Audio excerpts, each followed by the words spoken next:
Hi, this is AvaJean Westland, and I am here at Relay for Life and Second Life. And I am here with Shawna Montgomery. She is the captain of Relay Wizards for Spunky. Welcome, Shawna. Thank you for doing this interview with us. Well, thank you for having us. We're glad to have you here at our campsite today.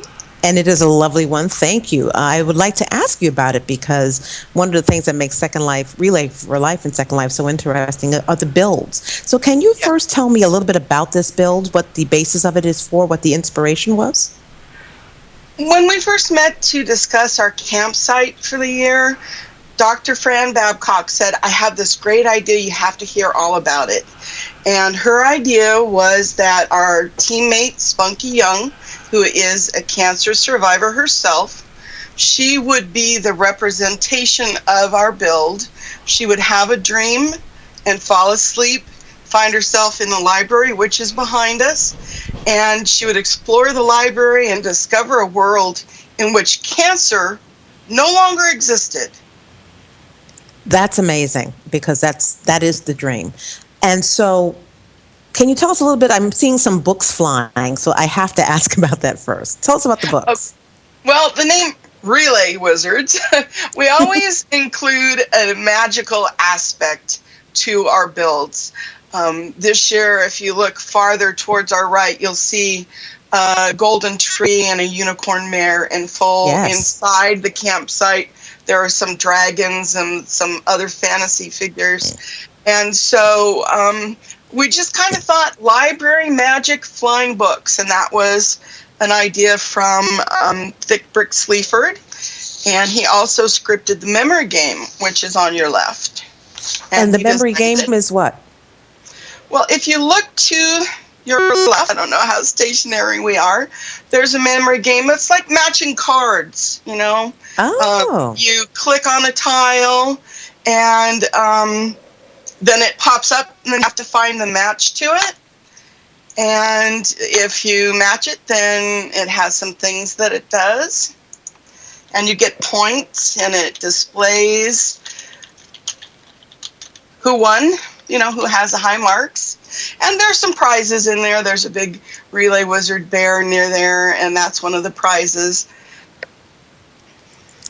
So people have been fairly interested in the memory game. I found some people who've done the game and not checked us out inside. So they had fun and kept on moving. They did. Well, let me ask you a question about you. You're the captain of the team, is that correct? I am. And what made you, how long have you been captain? What made you decide to become captain of your team? In 2007, our co-captain, Angela Lycia, and I were tourists at the Relay for Life Simwalk. And we were just bedazzled by it. All the sims and the camaraderie, and most people's lives are touched by cancer. Right. And we're no different. And by the end of the weekend, we were signed up with a volunteers group. And it just kind of went from there. One of our friends, as I say, Spunky Young, is a cancer survivor, and we relay in her name. Of course. That's great. And how long have you been doing it? How long have you been in Relay for Life and Second Life? Since 2008. Nice. And you've done it every year? We've done it every year. Very nice. And the build, who created this build? Dr. Fran Babcock had the idea, and Angela Lycia is predominantly, responsible for the actual design of the building and the landscaping. Dr. Fran has done the displays inside, the special books which show cancer disappearing, which are from cancer.org. And Thick Brick has done the game and the books.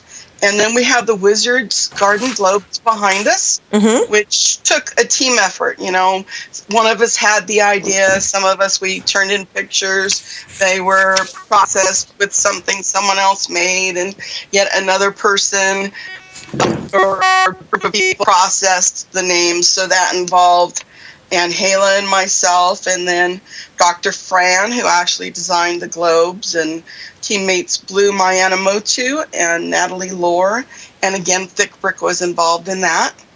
So it's something new. Last year we had the Hall of Wizards, and this year we have the Wizards Garden. That's great. And it's really a team effort. And I see behind us these lovely globes with pictures in them. Is this the entire team in all these lovely globes behind us on the path? The team shrinks. Not all of the team who started the season is represented here. We did have some dropout, but it does represent those who are active this season. That's great. And what I know you said that, as you said before, everyone is touched by cancer, unfortunately. But for you, when you said you first volunteered here and then you became a part of it, did you come out of curiosity, or did you come because specifically you had a connection to Relay for Life and cancer? Anne found the sim walk, and she said, "You have got to see what's going on here." And right. So we explored the walk. And then after that, I think it would be the connection to cancer, being touched by cancer. Right, of course. And so do you plan on continuing to relay in Second Life as long as you can? I expect so. It's funny, oh, it's time to register. Are we going to? Are we not? What's going on in your lives in First Life? And yet somehow we always come here and do it again. So every year you think, are we going to do it this year? But it's a foregone conclusion. You always do it, huh? Really, it just seems like it comes down to, it's time to sign up again. I better go do that. And, that's great. Whatever doubts I might have had about time just sort of fall to the wayside. That's the wonderful thing about Relay for Life. And we thank you for doing, first of all, such a gorgeous, beautiful build. I hope people come and see it because it's just lovely. And I thank you for relaying. We all thank you. And thank you for this interview. I really appreciate it and your time. Thank you so much. Thank you for coming.